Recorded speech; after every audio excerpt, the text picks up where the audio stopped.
What up, world? Welcome to the two.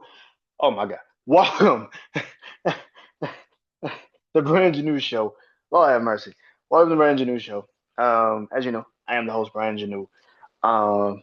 Like always on all podcast platforms are where BrandonJaneauShow. Social media platforms. Instagram, Instagram and Threads, Brandon Janeau. Facebook, the Brandon Janeau Show, and TikTok, Brandon Janeau Show. And I have an X, a Twitter. Is BJaneau on Twitter X. So go follow me on all those social media platforms. Really, where you can go is the YouTube channel, Brandon Janeau Show. YouTube channel, Brandon Janeau Show. Uh, Subscribe, comment. I do comment back. Like the vids, the shorts. Helps in the algorithms, get people to watch. So yes. So let's get into it. So I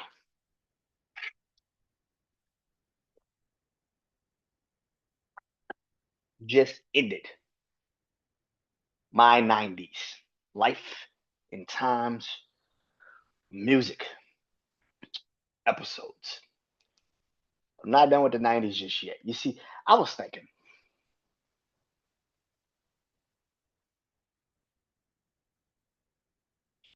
if if I could do that with the 90s music, can I not do that with sports? So that's exactly what I'm doing. So today I'm officially starting I Bleed Sports. My top 10, excuse me, my top 10 sports teams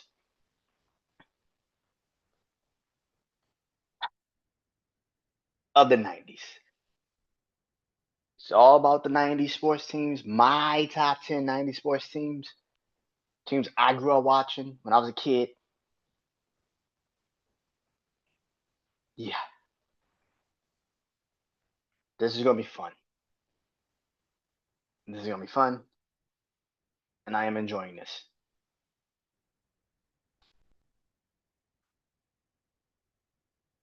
So let's get into it. Kicking off the list. Oh, how I do my top 10 list. If you don't know, I go from 10 to 1. I talk about why they're on this list, why I have them at such a high regard. And yeah, like I always say, you don't like my top 10 list. It's very simple. Create your own fucking list. It's very simple. It's not that hard. You can create your own fucking list. It's not that hard. Now let's do this. Start at number 10. It is the 1996 Orlando Magic. Oh yeah, they started off their season record was 60-22. Now, on this team was a young, very young Shaquille O'Neal. 30, man, that boy was a beast. Man was a monster. Man was a beast. You think you seen Giannis. You think what Giannis is great. You ain't see Shaq in the fucking 90s with the Orlando Magic. Oh my God. That man will block. The man will block the shot. Get the ball, sprint down the fucking court, and dunk the fucking ball. And who the fuck was gonna stand in his goddamn way? Not me. It's like that. You think what Shaq was in the 2000s was scary. Imagine what Shaq was in the 2000s was scary. Imagine seeing that Shaq get the ball, run down the court off of a rebound, and then dunk the fucking ball. On Shaq's team, on that team on the Orlando Magic, you had Penny Hardaway, who who was definitely one of the greatest what ifs in sports history. Like he's one of the greatest what ifs in sports history. The man was a triple double machine. People don't remember how great Penny Hardaway truly fucking was, bro. Like, nah, Penny Hardaway is one of the. There's a lot of people that say, "Oh, it's Brandon Roy," or "Is this Tracy McGrady," or "Is this?" It's Penny fucking Hardaway. That is one of the greatest what ifs that I've ever seen in basketball. Like, because you saw it. This man helped Shaq get to an NBA Finals one year and then got to 60 wins in another year and lost to a team that I'm gonna talk about later. But yeah, man, the Orlando Magic with Penny, Shaq, Horace Grant, Nick Anderson, Dennis Scott, bro, that Orlando Magic team was different, and they lost in the conference finals that year. But it doesn't change the fact that they were still one of the greatest teams to ever do it.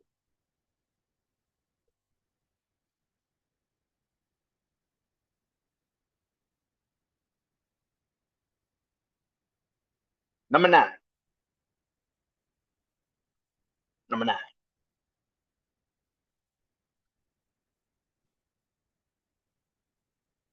the Buffalo Bills of the 1990s.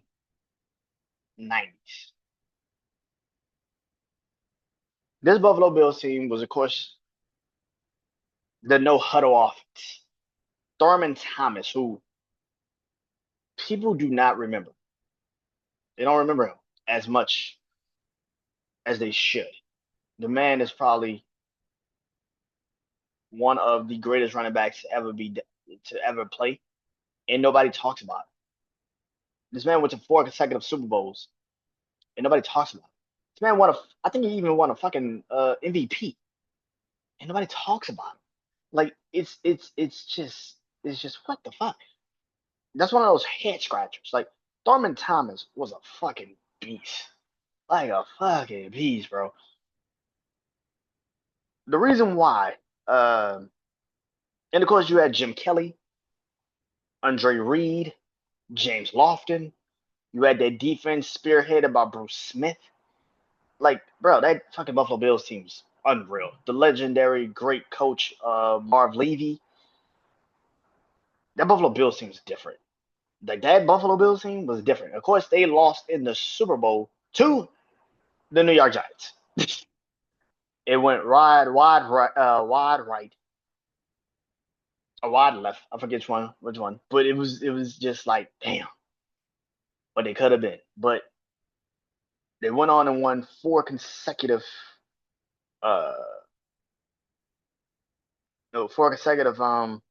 They went to four consecutive Super Bowls. This was the first in 1990. So yeah,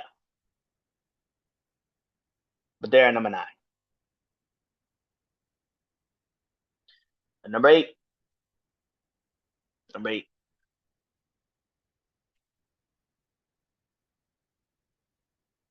It is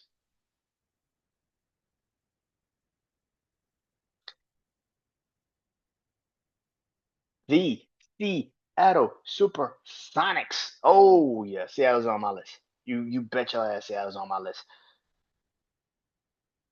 1996 was their year, 64-18, same as the Orlando Magic, who finished 60-22. Just like them, they both got their seasons upended by a team I'll talk about later. Seattle had the best record in the Western Conference, clearly. I mean, 64 and fucking 18. That's just ridiculous. This Seattle team was spearheaded by Gary Payton. Gary Payton, the glove. One of the only men in the NBA to win a Defensive Player of the Year as a fucking guard. Yeah. Gary Payton won the fucking Defensive Player of the Year as a point guard. That's how great Gary Payton was. He's only got one ring. He only won it in Miami with Shaq and them.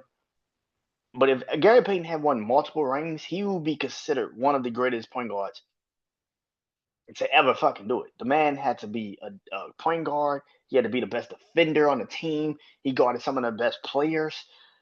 Yo, Gary Payton was a fucking. The man name was the Glove. His nickname was the Glove. It was different, bro. It was levels to this shit. On this team with him, he had Sean Kemp. No matter how we think of him now, George Karl was a great head coach for what he can do. But Seattle was different. The Seattle Supersonics were different, especially that year. They were different. They were fucking different. And yeah. And I think this was one of the last times they had Gary Payton and Sean Kemp before I think they moved on to Vin Baker. But yeah. And yes, I am one of those guys that say that the NBA needs to be in Seattle. I am definitely one of those guys. I love Seattle. I love the Seattle Supersonics when I was a kid. So hell yeah. And those uniforms used to be fire. Kidding me? The Supersonics uniforms used to be fucking fire. Number 7.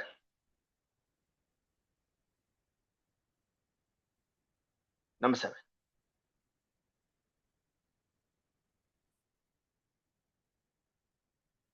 It is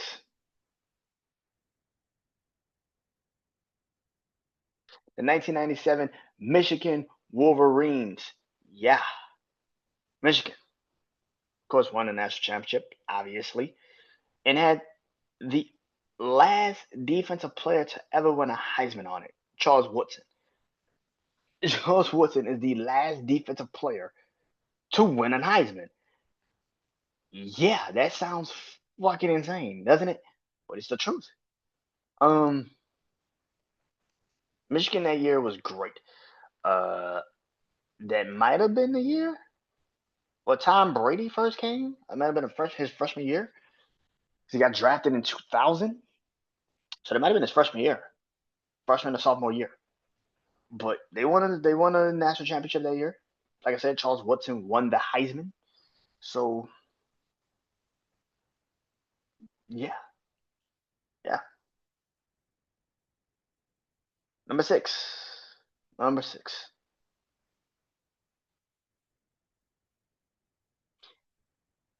It's the 1998 Denver Broncos. They went 14-2, and they of course won the championship that year. Repeating, actually, went back to back that year. That was, of course, John Elway's last year in 1998. Wait, yeah, because the Rams won in 1999. Yeah, Rams won in 1999. The Green Bay Packers won in 96. Denver won 97, 98. Yeah, they beat Green Bay in 97, beat the Falcons in 98. Yeah. So the Broncos in 98 won the Super Bowl, beating the Atlanta Falcons. Uh, 14-2 was their record that year. Um, like I said, John Elway's last year, Terrell Davis. That Denver team was pretty goddamn great. I mean, to be honest with you, it was pretty damn special to have a team like that. Um, but they won the championship that year. Um, so yeah, before I go to the top 5, here's the top 10. Here's the 10. The recap. Number 10, the Orlando Magic, 60-22. Orlando Magic, 1996 Orlando Magic, 60-22 was their record. Lost in the Eastern Conference Finals. Number 9. Number 9 was the Buffalo Bills, 1990. 13-3, lost in the Super Bowl to the New York Giants. Number 8 was the Seattle Supersonics. Got to the NBA Finals with a 64-18 record, but lost to the eventual champions that year. Number 7, the Michigan Wolverines, the first team that actually went undefeated and won the championship. Why didn't I hire? I got teams I feel like a little bit higher than them.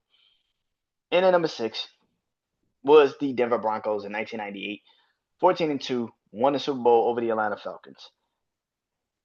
And number 5 is the team they were supposed to play in that damn Super Bowl, and that is the Minnesota Vikings. They are at 1998 Minnesota Vikings. They were 15-1. 15 and 1. 15-1.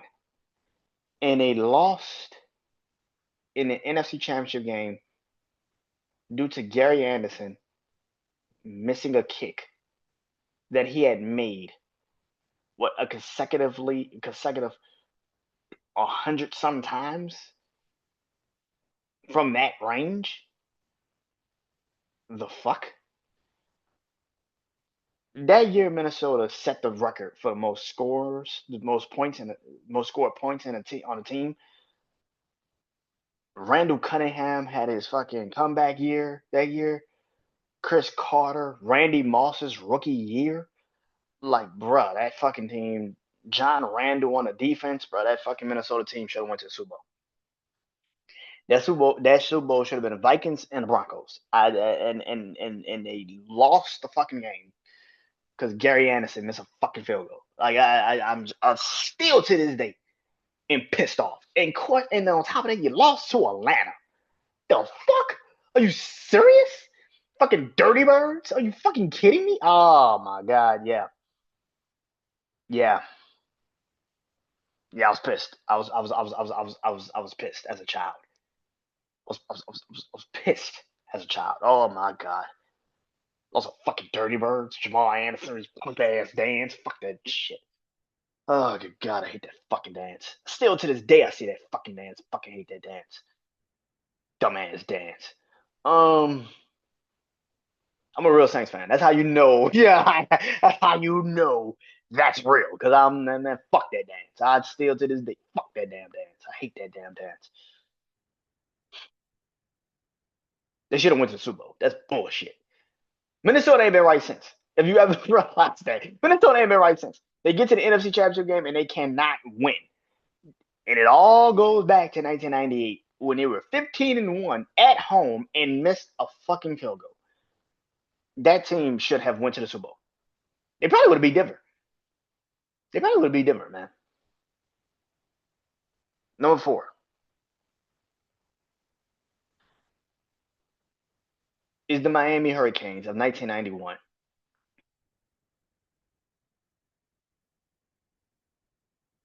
Miami Hurricanes, the U, is one of the greatest teams to ever do it, colleges to ever do it.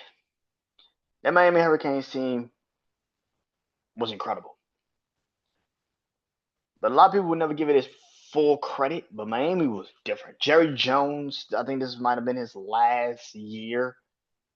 No, Jerry Jones took over for the Cowboys in like 1990, I think.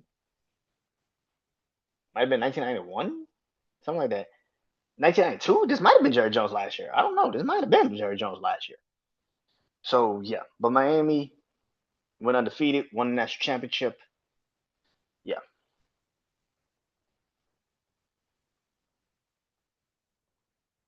Number 3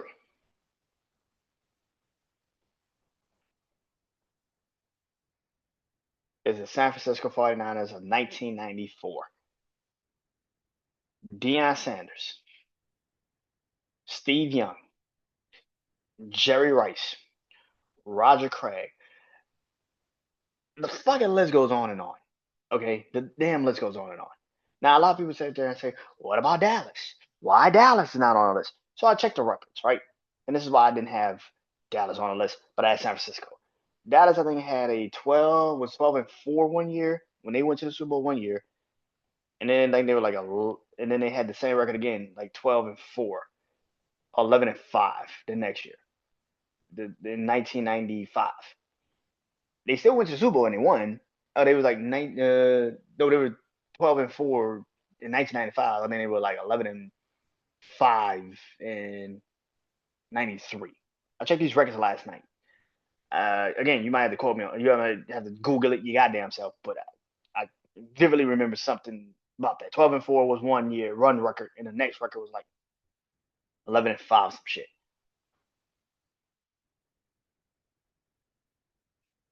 But 1994, Steve Young, and then how they won that Super Bowl. They beat the shit out the San Diego Chargers. Oh my God, they beat the hell out the. Steve Young had 6 touchdowns by halftime. Charles Haley also was on that team, but San Francisco 49ers in 1994 was different. They were different. This is not even a goddamn debate. They were different. Kidding me? And number 2, the New York Yankees. 1998, 114 wins, 48 losses.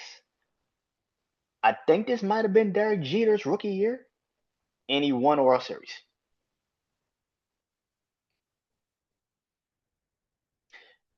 The next closest team to them was the Boston Red Sox, and I think they were like 22 games behind them. 22, 25 games behind. Like, bro, that shit's unreal. That shit's unreal. Like, it's like, what the fuck? Are you serious? Yeah. They won the World Series that year. It makes total fucks. Andy Pettitte, Derek Jeter, of course, Mariano Rivera. Yeah. The Yankees in 98 was different. Different. But the number 1 team, oh yeah, in the 90s, to me, who else would it have been? I have literally like 3 teams on this fucking list that they beat. I have like 2 teams on this list that they actually have fucking beaten, and that's that is the Chicago Bulls of 1996. The Bulls went 72-10.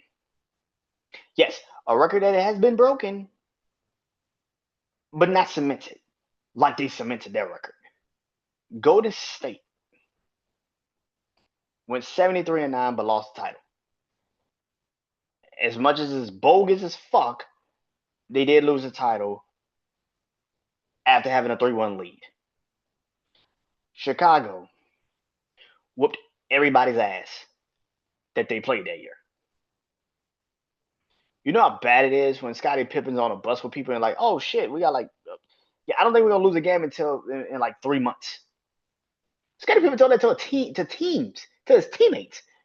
Yeah, we got like, he's like, I'm looking at the schedule, bro. We're not gonna lose a game until like in like 3 months. What? The Chicago Bulls was different. That year, they got Dennis Rodman. That was the first year of Dennis Rodman. Michael Jordan. I was about to say Michael Jackson. Lord have mercy. Michael Jordan. Michael Jordan had a full off season to get back into basketball shape. He had, of course, he had Space Jam that happened, which is still one of my favorite movies, and I will be doing a movie list on the '90s. But the Bulls in 1996.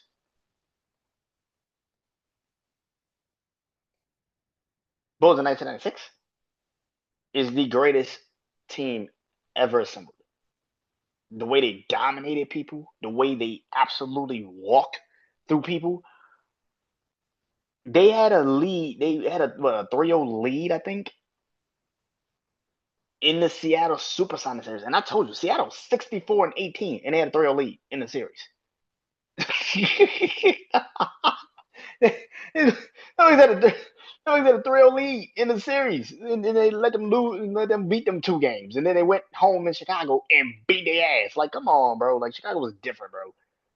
The 1996 Chicago Bulls is one of the greatest teams of all fucking time. You can't even lie. You try, like you could try to lie, but that team 72-10. Like you had Scotty, you had Dennis, you had Tony Kukoc, you had Steve Kerr. Bro, the fucking team was different. Phil Jackson on the sidelines, bro. That team was different. The fucking team was different. The fucking team was different. 72-10 and won the ring. Fucking different, dude. Fucking different. All right, fuck it up. Fuck it off. I gotta recap the list. And number 1, it's Michael Jordan in the Chicago Bulls. 1996, 72-10, won the championship. clearly. Number 2, the Yankees, 1998, 114 wins, 48 losses, won the World Series, obviously. Number 3, San Francisco 49ers, 1994, 13-3, won the Super Bowl in convincing goddamn fashion against the San Diego Chargers. Number 4, the Miami Hurricanes of 1991, 12-0, won the national championship, obviously. Number 5, the Minnesota Vikings, 1998, 15-1, did not win the Super Bowl. They didn't even compete for the damn Super Bowl. But they still went 15-1. That's damn near impossible in the NFL. Number 6. Oh shit. Number 6. Denver Broncos, 1998, also 14-2, and they actually did win the Super Bowl that year. Number 7.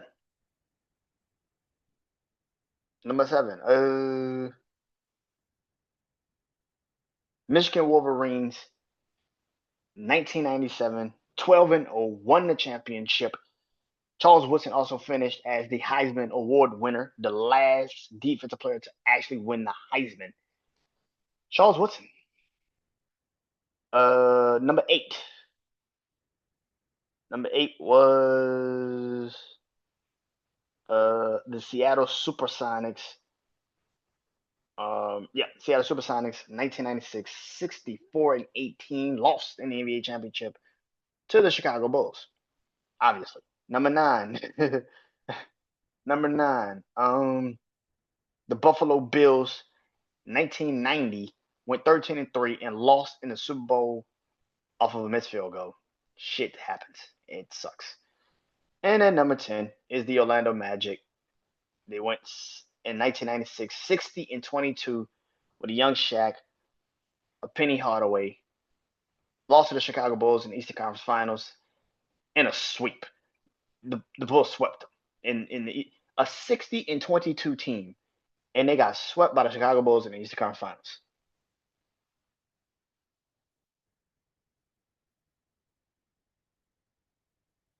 That's ridiculous. That's fucking ridiculous. That's fucking ridiculous. That's fucking ridiculous. Oh my god. Yeah. That is it. I'll be back with more I Believe Sports next week. I'll be doing my top 10 sports athletes in the 90s. Oh yeah. That's gonna be fun. That's gonna be fun. I wonder who's number 1. I wonder who's gonna be number 1. But that's next week. Until next time, I'm Brandon Janeau. This is BrandonJaneauShow. Peace.